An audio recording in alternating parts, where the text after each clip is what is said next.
Hello, friends from across the nation and around the world. I'm Martin, and you are listening to Dad's Bedtime Stories. Tonight, we're going to be jumping back to the Cards of Power universe because, if I don't do Cards of Power regularly, there's people out there who get mad at me.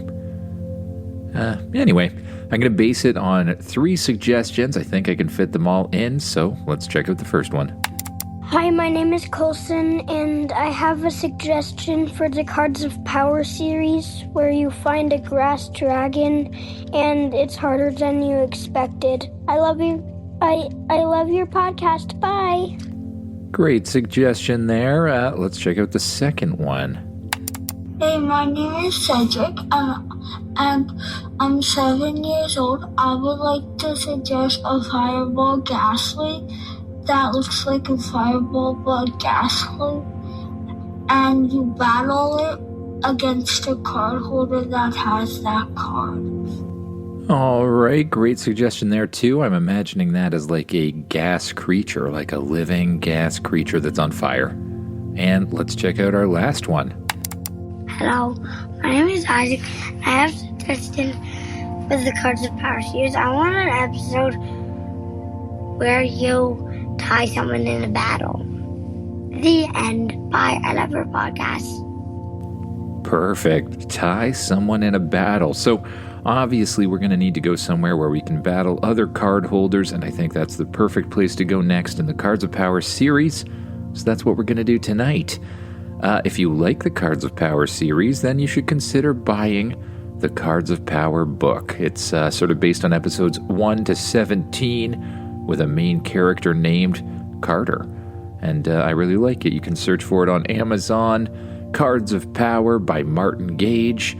Or if you're more into coloring, you could also just search for my coloring book, not Cards of Power, Dad's Bedtime Stories, the coloring book, spelt with no U, so Coloring by Martin Gage. And now, let's get on to the podcast. Close your eyes, get as comfy as you can in that bed, and imagine yourself doing what the kid in the story does. Imagine yourself waking up on your Cards of Power spaceship. Lately, you've been traveling through the Galactic Card Federation and their series of planets. Most recently, you went to battle different sorts of creatures that were left behind on a Wizards Council planet where they did a whole bunch of experiments. But today, you're feeling like you're up for something a little bit different. Morning, Magnus, you say as you wake up and look down to the end of your bed, where Magnus, your little dragonling, is sleeping. He wakes up, yawns, and stretches his back like a cat would. "Oh, good morning," he says, before he becomes suddenly startled by the other dragon sitting on the end of your bed, the stuffed dragon, Max Jr. What the? Oh, yeah, sorry, I forgot we captured that thing. Anyway, what do you want to do today? Well, I was thinking that if we're going to be in this big galactic tournament against other card holders, we should probably practice battling other card holders. I haven't taken on too many aliens since we got here. Know anywhere we can go? Well, no, but I know just the person. Come with me.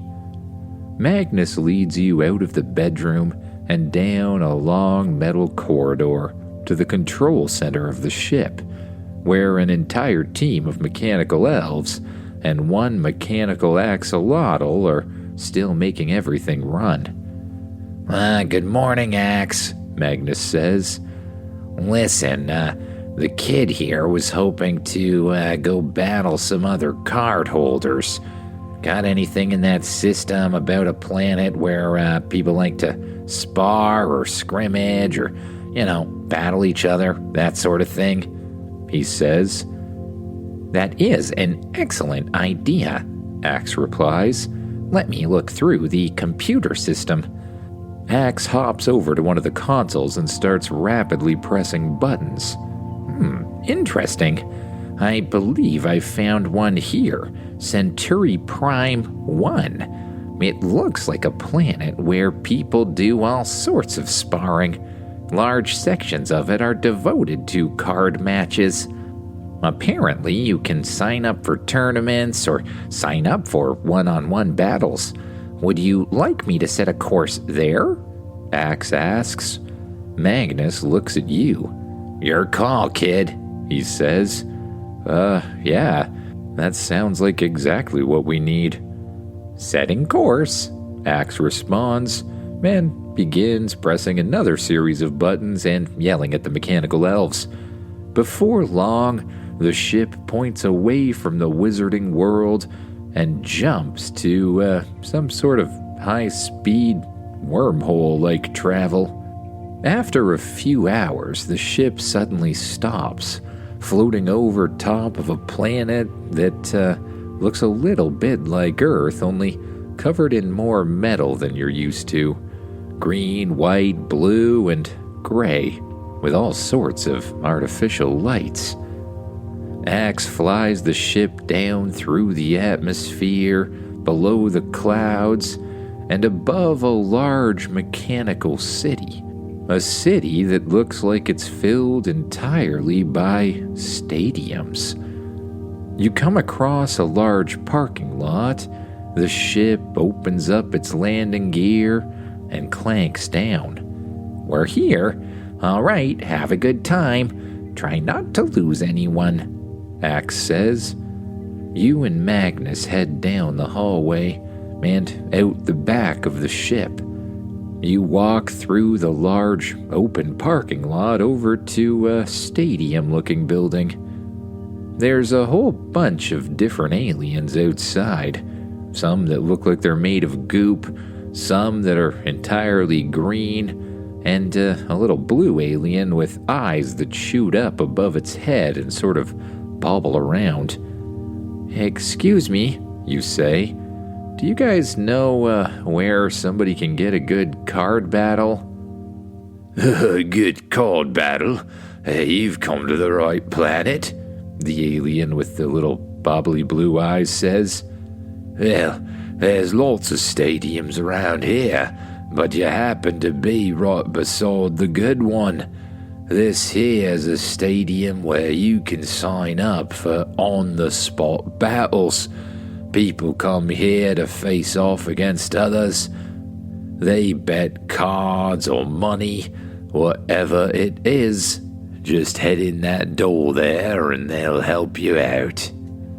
Thanks, you say, and then continue on your way to a large door that seems to lead into a gigantic stadium. Inside, there's a registration desk. You walk over to the registration desk, which looks like it's run by a robot woman. Welcome. Would you like to sign up to spar? Yeah. Is there any cost to it? You ask. No, there is zero cost. However, each match you must present a card in advance that the other person will win. Matches are set up based on level. To battle a deity-level opponent, you must place a deity-level card. So I put the card out in advance? They don't just get to pick afterwards? You ask. No, that is why we are more accessible. Many people prefer to know what is at stake exactly, rather than being surprised. Well, I'd like to sign up for a deity-level match, you say. And then you reach into your card core. You summon the Watermelon Wolf card. It glows in front of you and solidifies. When you grab it out of the air, you double-check, and it is, in fact, a deity-level card. Honestly, it didn't seem that hard to battle, but I guess you've really raised your overall power level. Will this work? You ask, placing the card on the table and sliding it across. Yes, that is perfect. One deity level match set up. Please enter room 3. Just past me to your left. Return here if you would like another battle. You make your way past the robot attendant and down a series of hallways, one of which is labeled 3. You enter into battle room 3, and the lights turn on. As you walk into the stadium, a little glowing circle appears on one side. Please walk to the circle, a voice says from above you inside the stadium. You walk over and stand in the glowing circle. Soon, the door opens again and an opponent walks in. A green alien wearing a long trench coat with a mohawk. He looks almost human other than the green skin. He walks over to the other side and stands in the circle. Each player must select one magical creature or one card to do battle. You have 15 seconds. Magnus just looks at you. I got this, he says, and then he steps forward. Magnus begins to glow, and slowly he starts to grow and transform into his deity-level form, a large black dragon with veins of pure white energy flowing through them.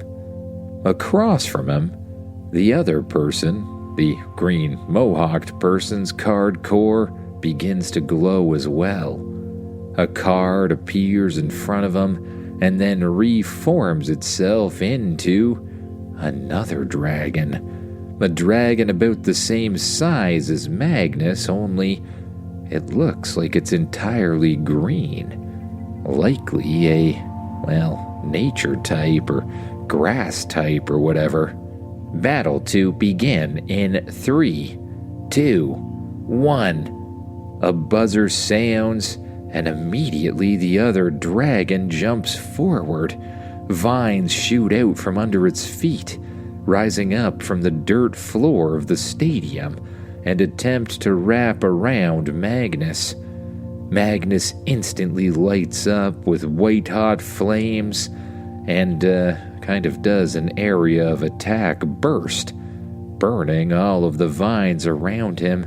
He then takes a deep breath and unleashes a plume of bright white energy, so hot that the entire room raises in temperature, and you can feel your face sort of burning just a little bit, as if you're standing too close to a fire. The energy shoots across the room and almost instantly incinerates the other dragon, leaving only ash behind. Strange that it didn't turn into energy, but I guess a victory is a victory, you think. And that's when the dragon suddenly shoots out of the ground, as if it's part of the vines itself, and wraps vines around Magnus's body, sending bolts of electricity through and shocking the dragon. Hey, that's not fair, Magnus says, before instantly bursting into flame once again and sending the dragon flying across the stadium and into the wall. It must have disappeared into the ground and left some sort of clone behind, like a vine clone or something. The dragon gets to its feet, opens its mouth, and unleashes a blast of razor leaves or something like it. Leaves fly through the air, cutting Magnus on the left, the right, each time leaving a little slit where energy pours out. Hey, that's ow! Ow! Magnus says, before once again turning his flames on to full power. It's a move he probably can't sustain for long, but it is effective at burning the leaves before they hit him. Well, you're not as easy as I thought you would be, but that doesn't mean I can't take you out, Magnus says. He turns his flames off and begins to absorb. Instantly, the entire stadium gets colder and colder and colder until the ground itself is covered in ice and you begin to shiver just standing there. The grass dragon looks as though it's frozen in place, but you see something move into the ground below it. "Don't fall for it, Magnus," you yell. "I think it's just another clone." Magnus winks at you in reply. He unleashes a blast of fire that burns apart the decoy dragon, and just as it shoots back out of the ground, he unleashes his full potential. As the dragon shoots out of the ground itself melts into lava, leaving behind only two small round platforms that you and the other card holder are standing on, platforms apparently made of metal. The grass dragon singes below, and as it lands on the ground, its legs sink into the magma. The magma rises up, trapping its leg in obsidian stone. "I'd like to see you absorb back into the ground this time," Magnus says as he commands the lava around him to jump up and grab the other limbs of the dragon, trapping all of them in obsidian. Magnus then takes in a deep breath and unleashes a plume of white-hot energy that once again burns your face just to stand near. The energy hits the dragon and instantly transforms it into energy. The energy swirls through the air and straight into the card core of the green alien card holder with the mohawk. "Congratulations, you have won the match. Please return the arena to normal and report for your card." "You heard the voice," you say to Magnus. Gotcha," Magnus replies, and almost instantly, the ground around him flattens and solidifies back into dirt. The alien card holder nods and walks out the door. Magnus transforms back into his dragonling form, and you leave the arena together, walking back down the hall and over to the card counter. You see the same robot attendant. "Congratulations, you have won. Here are your cards." The attendant slides over the watermelon wolf card, along with another deity-level card, some sort of tree creature it seems. The green guy must like nature types. "Would you like to battle again?" the attendant asks. Sure," you say, picking up your watermelon wolf and sliding the deity-level tree card back across the table. "Perfect. Your next battle is in room 5. The opponent is already waiting." You walk back down the hallway and into Arena 5, off to the right this time. Sure enough, as you enter, you see your opponent already standing in their circle. This time, it's a large, muscular-looking rock alien, like a person made of granite or something like that. Honestly, if you didn't know he was a card holder, you'd probably think he was a magical creature. You make your way to the opposite end of the arena and look over at Magnus. "Well, you got one more in you, buddy?" you ask. "I've got more than one," Magnus says, instantly glowing and transforming back to his deity-level form. Match to begin in 15 seconds. Select your magical creature or magical card to do battle. Your opponent summons a card that glows in front of him and transforms itself into what looks like a giant floating ball of flame. The thing doesn't really seem to have any mass to it. It looks like anything you try to strike it with would just pass straight through, as if the creature itself is made of gas or fire, or possibly both. Match to begin in 3, 2, 1. Instantly, the gas creature lights up even brighter than it did before and unleashes a plume of fire straight towards Magnus. Magnus takes the hit and absorbs the fire. He then opens his mouth and blasts the creature with a plume of his own.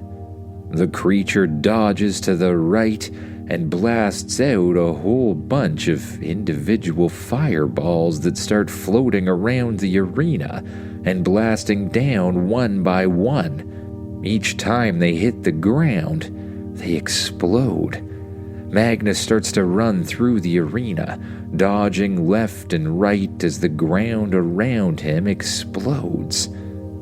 He jumps up in the air and dives down into the ground, instantly turning it into lava as he hits it. Luckily for the other creature, it seems to fly. He blasts up out of the lava behind the creature and uses the earth to wrap around the thing, encasing it in a ball of obsidian. The ball glows and then cracks, exploding and sending shards of obsidian in all different directions. Then the creature begins to expand. Taking one of Magnus's own moves, it starts to absorb the heat from the area around you. The lava on the ground solidifies, and everything gets cold as the gas creature grows larger and larger and larger until it's basically a miniature sun floating in the center of the room. "You're not the only one who can do that," Magnus says. His veins begin to glow, and a field of white-hot energy appears around the dragon. The energy grows larger and larger until Magnus, too, is a little floating sun.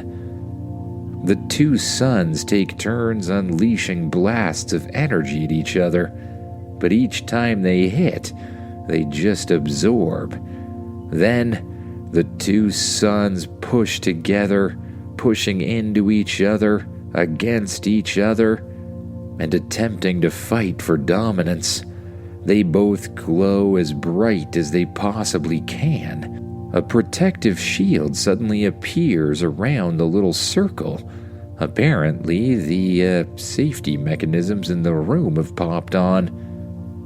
Magnus and the gas creature continue to push against each other, two giant glowing orbs of energy, until suddenly the globes both explode. There's a blast of heat energy that radiates through the stadium, and both creatures transform into energy and blast back to their card cores. Magnus's energy hits you with a sudden surprise. It's been a long time since Magnus has been in your card core. Match is a tie, the voice says as the flames slowly die down. Little hoses pop out of all of the walls and spray the room around you, leaving steam shooting up towards the ceiling. Then, the protective shields around your little circle disappear. Please exit the room and collect your cards. The rock creature, looking somewhat frustrated, leaves first, straight out the door and down the hall. You, feeling kind of lonely without Magnus, follow behind. You watch as the rock alien slams his hand down on the counter and takes his card back before running outside. You walk up to the counter after. Excellent match. A tie results in you receiving your same card back. She slides across the deity-level tree card once again. You grab a hold of it and pick it up. Anywhere around here where I can, recharge my cards in my core? You ask. Yes, there is a hospital just outside. It specializes in magical creature re-energizing. You walk out the main set of doors and move over towards the side. A little building with a red cross on it stands there. You enter inside, and a person at the counter walks over. "Hello there," he says. Strangely, he looks human. "Looking to heal some cards, are you? Well, just step over there," he says. "I haven't seen you before. First one's free." You walk over to where he's pointing and stand on a little platform. "Focus on the card you need healed," he says, and you reach into your card core, focusing on Magnus's card. Your card core activates, and Magnus's card floats in front of you, glowing blue. A little hose shoots out of the ceiling and connects with the card itself. It begins pumping what looks like energy inside the thing before retracting back into the ceiling. "There you go. Should be good," he says. You attempt to summon the card. The energy blasts apart, swirls through the air, and forms itself back into the little black dragonling. "Hey, what happened?" he asks. "Well, you tied," you respond. "What? No way," Magnus says as the two of you leave the shop and wave thank you to the owner. Magnus spends the rest of the walk over to the ship complaining about how he must have been set up or tired from the match before. Well, Magnus, sometimes a full-out assault just isn't the right way to defeat creatures, you say. "What? That's not what I always do. I'm very strategic," he responds as you walk back up the ramp to the ship. You turn down the hallway towards the bedrooms and immediately lay down in your bed. "Anyways, we can try again tomorrow. Get some sleep," you say as you turn off the light. "Ah, fine," Magnus says, jumping up on the bed and curling up beside Max Jr., the space dragon. You close your eyes and allow yourself to slowly sink down into the bed, letting go of any tension in your arms, any tension in your legs. And with each breath, you sink down a little bit more. The more you breathe, the better you feel, and the better you feel, the more relaxed you become. Until slowly you sink down deeper and deeper into the mattress, and your mind wanders off to thoughts of new creatures, new battles, and new adventures to come. Good night, everyone.